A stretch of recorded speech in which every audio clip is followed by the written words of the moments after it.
prayer for me was not something that I grew up understanding, that it was a way to speak intimately to God. It was learning certain recitations in Hebrew that I would read, and as a child I didn't really think much about it. I just didn't know what it meant, and I just said it. It didn't have any effect on me. Now, prayer does play such a central role in Judaism because it's one of the three pillars that our sages say that the world stands on. Torah, Avoda, and Gemilas Chasadim. The learning of our Torah. Avoda here originally referred to the offering of sacrifices, but Hosea in chapter 14 says, Nim Shalma Parim Sifasenu, that now that you're unable to bring sacrifices, you should offer your prayers, or the lips of your prayer, in place of the sacrifices. And obviously, Gemilas Chasadim is to do acts of kindness toward people. This is the foundation. So, one of the verses that I personally love, there's a couple, but the first one on our source sheet, which is from the book of Psalms, written by King David. And King David was probably the greatest example of prayer. One of the greatest. This whole book is one large, beautiful prayer. But in Psalm 69, verse 14, he says, Va'anis filasi l'Hashem es rotzon Elokim b'rov chastecha aneni b'yem meshishecha. As for me, may my prayer come to you, O Lord, at a favorable moment. O God, in your abundant faithfulness, answer me with your sure deliverance. You could talk about this verse for a long time. My prayer should come to you, meaning you should be receptive of it. You should receive it. And then I answer me with a sense of deliverance. So it's a dual directional concept prayer. And I've said this in previous classes that our whole relationship to God, which is dual directional, is symbolized by the Jewish star, which there are some historians that say that the symbol of the star of David, as it's called, that it represents that in ancient Hebrew, a Dalet, which the first letter and the last letter of David's name, was actually in the shape of a triangle.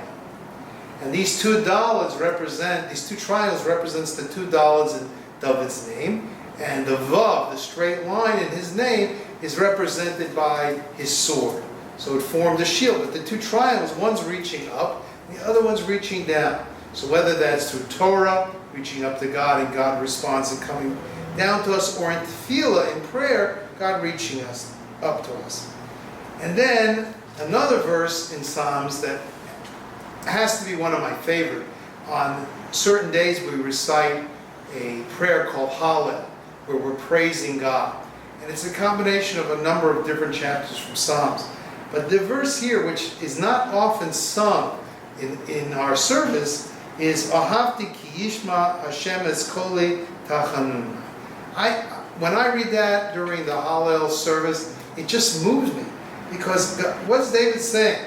I love the Lord, for he hears my voice and my supplication. I mean, think about that. David's pouring out, he says, I love God because he's willing to listen to me. He hears my prayers.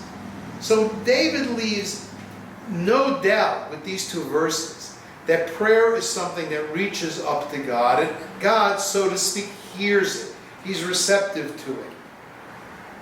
Now, I found several meanings of the word Fila, of prayer. The word Fila comes from the verb palel, which means to judge.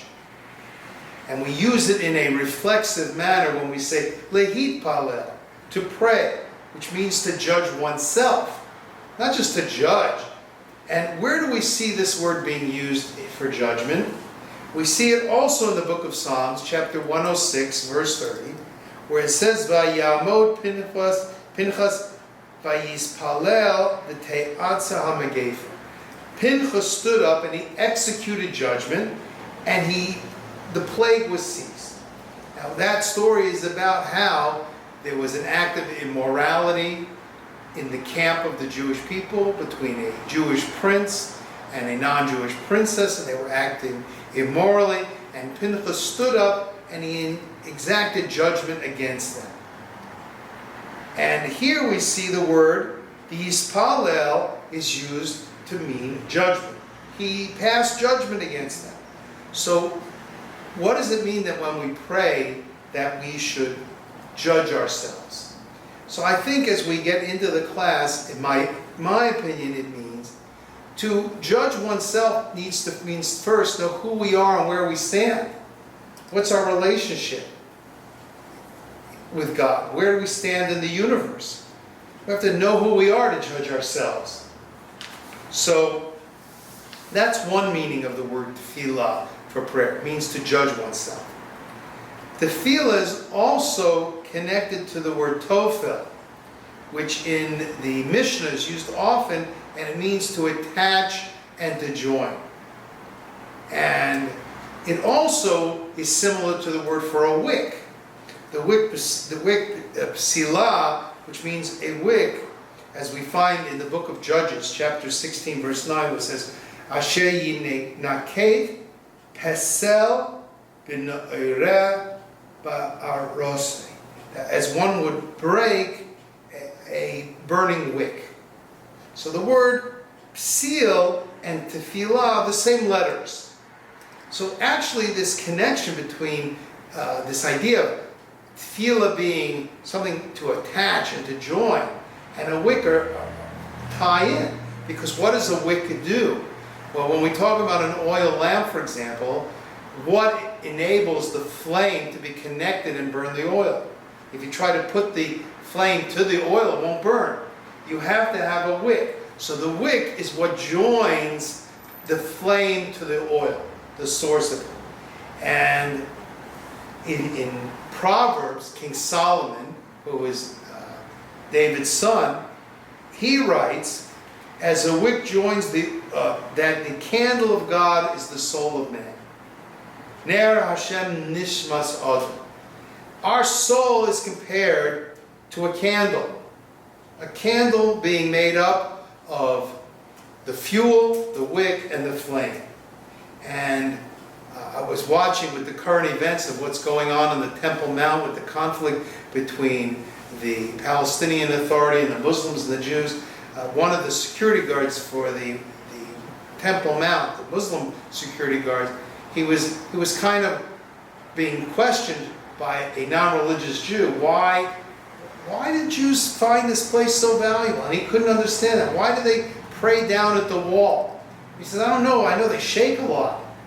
So if you often wonder why we shake, it's sometimes somewhat uncontrollable. And the word daven in Yiddish, which means to pray, I looked it up, and the etymological source of it actually comes from a word in Old Dutch, which means to tremble and to shake. So we shake because in the same way that a flame flickers, the soul, when it gets excited about through prayer and coming into connection with God, it flickers. So the body starts to move uncontrollably to some extent. So in many ways, I think the wick obviously joins the oil to the flame. So too prayer connects the soul to God. So it's this connection. Now, how do we pray? We're talking about finite human beings, albeit that we have a godly soul within us. But how does a finite being in this world communicate to an infinite being? It seems impossible. So we have to be in touch with this spiritual component inside of ourselves if we want to make that connection. And our sages in the Talmud, in the first order of the Talmud called Brachot, say, Zeh she'amru Razal b'Mishnah, this is what our sages say in the Mishnah, Ein omdim lihispalel ela b'tov koved rosh. Persons shouldn't begin to pray unless they have an earnest frame of mind. Koved rosh means that they're settled, that they're thinking about what they're doing. To just walk into a synagogue or into a church or into a mosque and just say words without thinking about why we're there or what we're doing, there's no preparation. A person needs to prepare their mind in a way that they're thinking about God, they're thinking about what the words mean, and they're thinking to whom they're praying. They're thinking about that. Now, a perfect example of someone that really was in touch with praying to God in a proper way was Hannah. We know in the book of Samuel, chapter 1, verses 13 through 15, it says that Hannah was praying in her heart. And her lips moved, but her voice could not be heard. Even though she was saying the words, and we know that it is a requirement that prayer needs to be spoken. But the highest moment in the Jewish prayer service is actually called the Shemona Esrei, or the Amidah, when a person stands up and they recite the 18 benedictions that were formulated by our sages and by the members of the great Anshe Knesset Gadol, the great congregation. It doesn't have to be loud. God doesn't need us to be loud for Him to hear us. What He wants to be able to hear us is that the prayer should come from our heart. There's a very famous rabbinic statement that says, Devarim sheyotzim min halev nichnas me'alev. Words that come from the heart enter the heart. Now this is true between two people. People can tell that you're lying and that you're not sincere. In fact, some people can even read people's body language to tell whether a person's lying or not. But definitely, if their words are not sincere, people can sense that. How much more so with God? That if our words come from our heart, they come from true sincerity, they will enter God. That's what God's looking for. What is God looking for us? He's looking for sincerity. He's looking for it being not bogus and not fake. And ultimately, when a person reaches that level of being able to arouse within themselves these feelings, then as they say the words, it's elevated to an even higher level, and it's elevated to a level of joy, of simcha. And as the Talmud continues in Brachos, it says, Tana Rabbanim, our sages teach, Ein omdim lispalel. We already said that you shouldn't do it unless your mind is in the right state of mind. But here it says, Ein lispalel ela b'toch simcha. You shouldn't do it without simcha. Because simcha raises a person up. Depression holds a person down. We see that Jonah, the prophet, was only able to receive prophecy because of his simcha that he celebrated during the Sukkot holiday. So simcha lifts us up. A person feels lifted up when they're happy. And we're trying to lift ourselves up to God. So the first step in being able to be connected to God is to judge oneself and realize who we are. 2, prepare our mind through these meditations of who we are, and arouse within ourselves a sense of joy. So what I want to do with the class now is to do some meditations that I've learned that help me prepare myself. Now obviously the question does arise, what do I say when I pray? Do I have to only say the words that are found in the Jewish prayer book? Well, those prayers which were put together by our sages, they cover the gambit of things that we need to think about and say about God. They also include things that we need to request from God, that we shouldn't take for granted. But that doesn't mean that a person shouldn't pray spontaneously. Hannah, as we mentioned earlier, when she prayed to God, she didn't have a prayer book. There was no set, organized prayer. She just prayed from her heart. She spoke to God with true sincerity.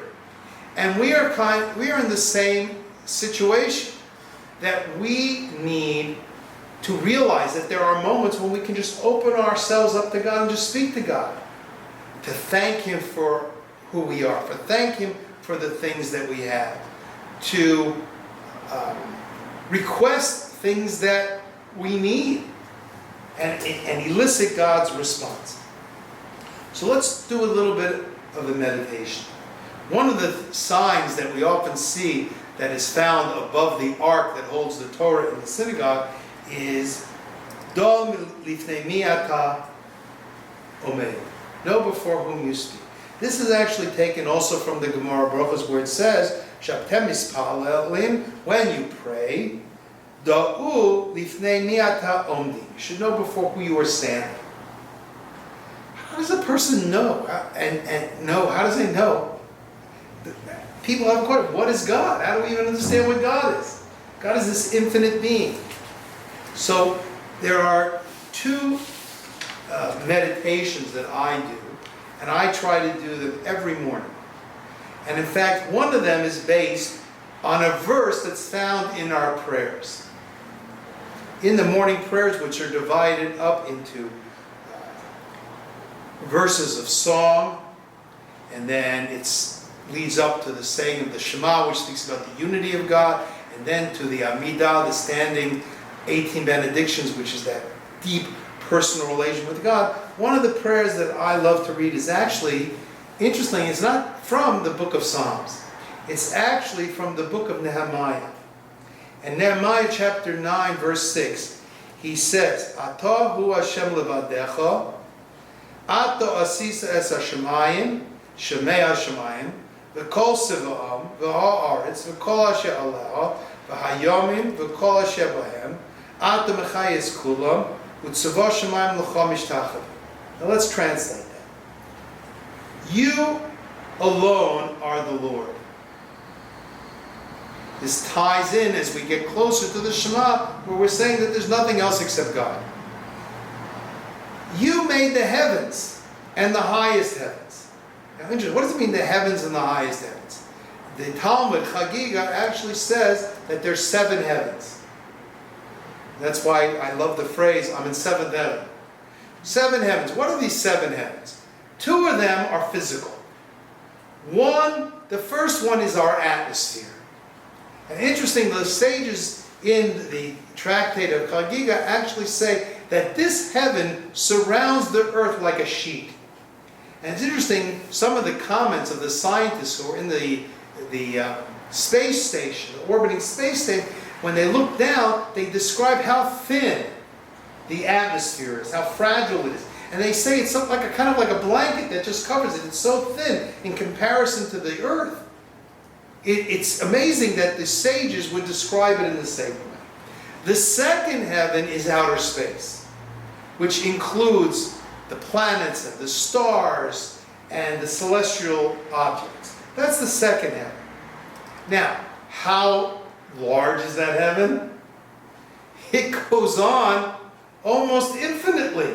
We don't really know. But we're talking about the Big Bang, 15 million light years. How far would it take to travel that? How immense is that? But even the highest heavens, there are spiritual realms. In the same way that we only see 7 colors of the light spectrum. But there's also ultraviolet and there's infrared. If you talk about the colors of the rainbow, the first one is red. And what's higher than that we don't see with our eyes? Infrared. The lowest one is violet. What don't we see? We don't see ultraviolet. But even though we don't see it, we know it's there. So too spiritually. There are things that exist spiritually that go higher and higher up to the most infinite levels. So God created all of that.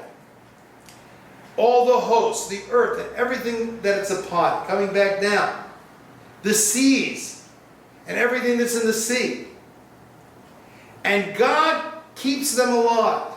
It's not that He created them and He disappeared. That's why it says in Psalms, "L'olam Hashem devorcha netzav b'shamayim," forever your words stand in the heaven, that God is constantly speaking the world into existence.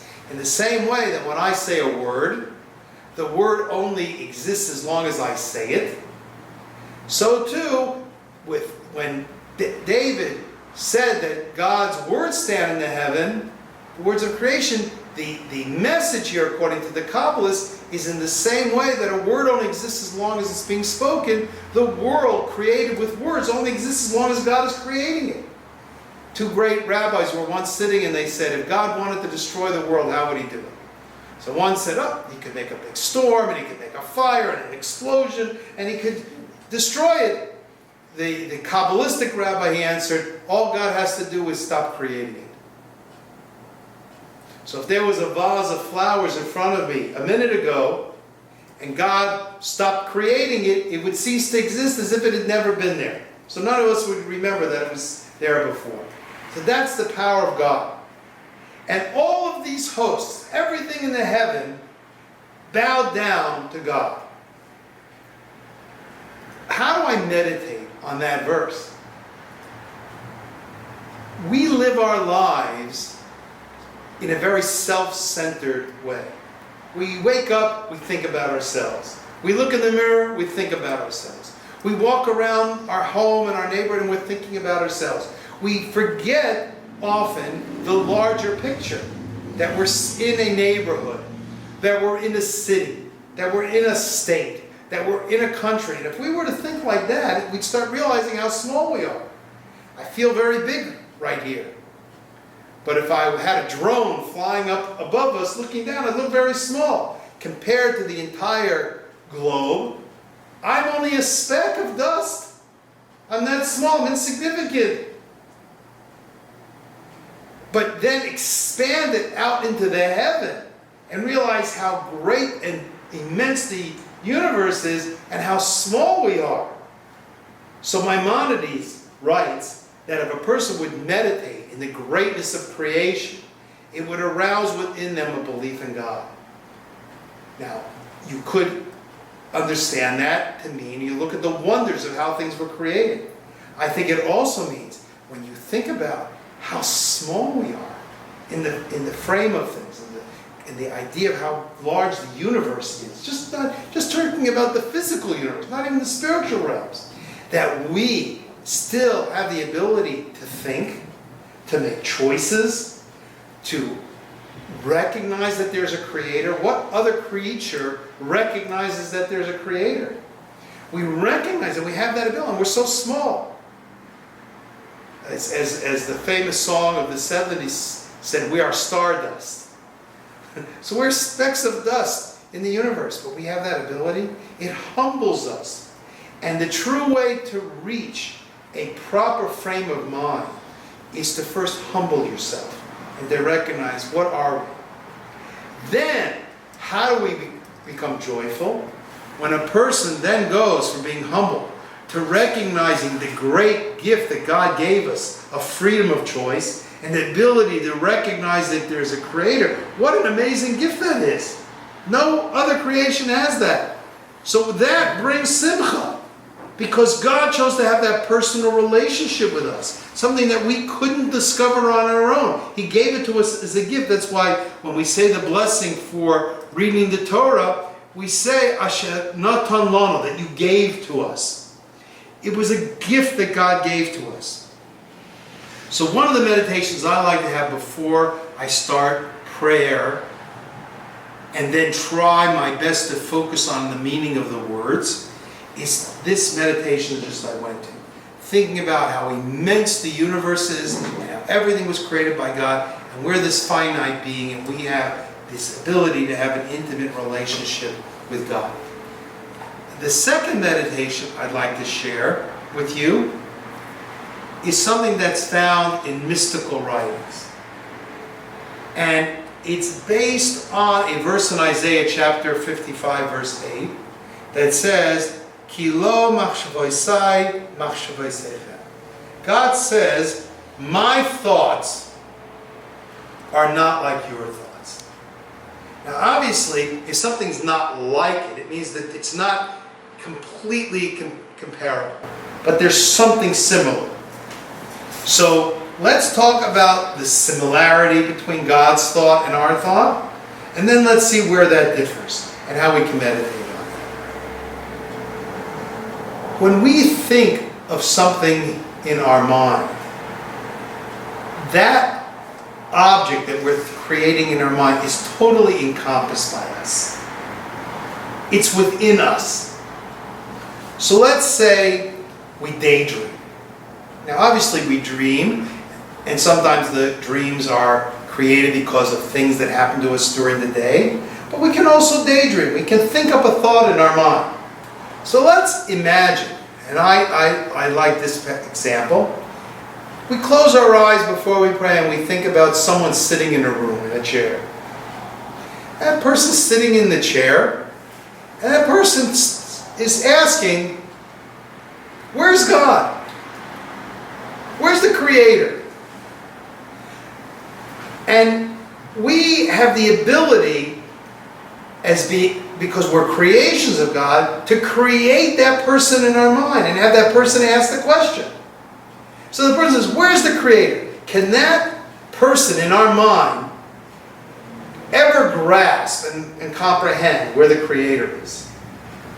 I'm the Creator. I thought it up. The person asking the question, I can't comprehend where the Creator is or what the Creator is. And then if the person in our mind says, where is the Creator? The proper answer would be, everywhere. Because the thought is in our mind. We're totally surrounded. In fact, the thought is part of us. So when we think about God and we realize that we are similar to that. We are within God's thought. Our thoughts are not like God's thought because in our example, the thought does not really have free choice. We're creating it. We're telling it what to ask. We're telling it the questions. But since God's thoughts are not like ours, God's thoughts don't have those limitations. God's able to create us, as it says that we arose in God's thought. But God also gives us freedom of choice and independent existence. So we're able to sit here and actually ask, where's God? How can we understand that? God's infinite. We're finite. Finite being cannot comprehend the infinite. Only that it is infinite and that we're finite. And then if we say, where is the Creator? We have to answer, there's no place that God cannot be found. God is everywhere. So that's another meditation that we can have. To think about how God is everywhere. And since He's everywhere, He's easily accessible. I mentioned this story previously, but I once helped an elderly woman in a retirement home, a senior citizen home, who was very ill, and she was convinced by one of her caregivers to accept Jesus. And she was very vulnerable because of her state, and when the family found out, they were infuriated because not only they were Jewish and they didn't like this, they felt it was inappropriate for the caregiver to do that under those circumstances. And I was asked to speak with this woman. When I spoke to the woman and I asked her, you're Jewish, why do you need to believe in Jesus? Her response was, I need something tangible, something I can hold on to. So I said, not everything that's tangible is valuable. Things that are intangible can be more important. If you think about it, gold is probably one of the most tangible minerals that we have. But you could live your whole life without gold. But air, which is intangible, and we don't feel it, is the most important thing for our existence. And where is air? It completely surrounds us. It's everywhere. We don't even think about it. In the same way we can take for granted God and not think about how God is everywhere, we do the same thing with air. the Kabbalah says that these physical examples that I'm giving, comparing God's creation to speech and God's thought to our thought, and the air to God's presence when it has contact with us, is fundamental to the Kabbalistic way of trying to understand what God is. As it says in the book of Job, through my flesh I perceive God. Through physical things in this world, I can draw a parallel to the way it is in heaven and with God. So when I start off my day and I go to pray to God, whether it's with the standardized prayers in a prayer book or with my own personal prayers that I open up and speak to God like a father to a son, or child to a father, we need to prepare ourselves, humble ourselves, recognize how infinite God is and how finite we are, and how it's a gift that God allows us to connect with the infinite. And that through these meditations we can now approach God with humility, which is another way of translating the words where it says Kaveh Rosh, with a heavy heart. It's a sense of humility also, but also with joy. So the second step is to try to understand what the prayers mean if you're reading them. Once a young man said to me, "What do? I don't speak Hebrew." Very simple. Pray in English. It's probably more important to start off understanding the prayers than to just read things that don't mean anything. And another young man that I helped who was having challenges with prayer, he was reading the prayers, he struggled to learn Hebrew, but it wasn't affecting him. And he asked me, "What should I do?" I said, "Why don't you find one verse that touches you? And when you get to that verse, stop and think about what that verse means. Really work on the meaning." He said, "Do you do that?" I said, "Absolutely." He said, "Which verse is it?" And I quoted him the verse that I read earlier from Nehemiah, where it says, "God, you made the heaven and the heavens, all the hosts." Every time when I get to that verse, I slow down. And to be totally honest, sometimes I catch myself a few pages past that, and I say, I didn't think about the verse. I just kind of said it automatically by rote. You know what I do? I stop, and I go back, and I start again. Because I feel that verse is so important, so intrinsic to understanding who I am and before whom I stand in my prayer. So I hope and I pray, using that word, that this class will help each of us who are watching today on the broadcast or are here today with us in our recording studio to recognize that God is not far. That we have to go across a sea or go up to heaven, as it says in the book of Deuteronomy, to find Him.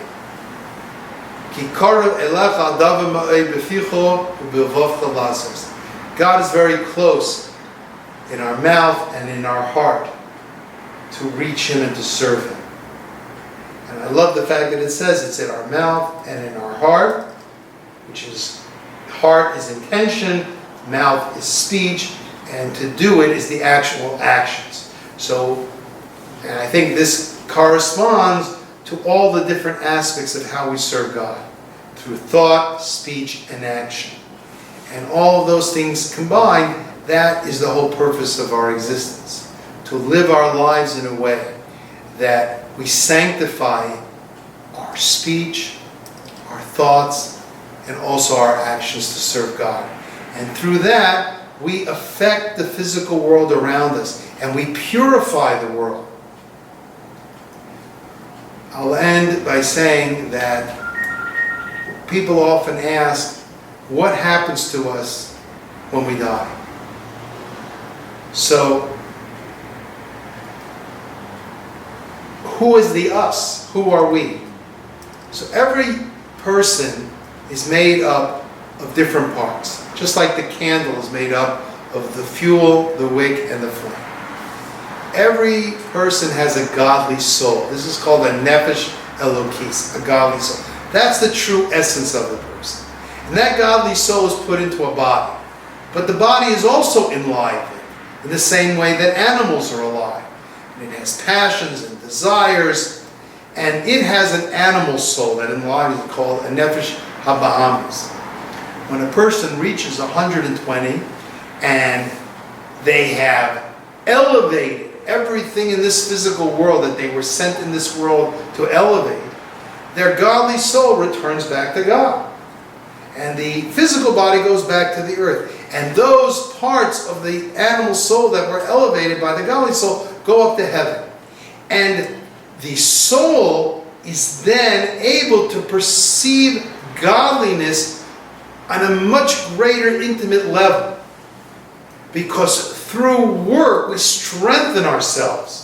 And through the work of making the world a better place, the soul becomes more refined and is able to receive the reward of being able to have communion with God on a personal, intimate level greater than it had before it came into this body.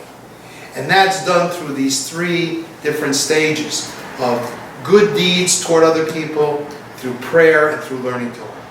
So there's many opportunities for people to learn Torah, not only through Jews for Judaism, but you can find dozens, if not hundreds, of resources on the internet now to explore and to learn more about Torah. So I hope that you'll take advantage of that, and I thank you all for joining us for this class on prayer, who is listening, how to pray from your heart and touch heaven. Thank you very much.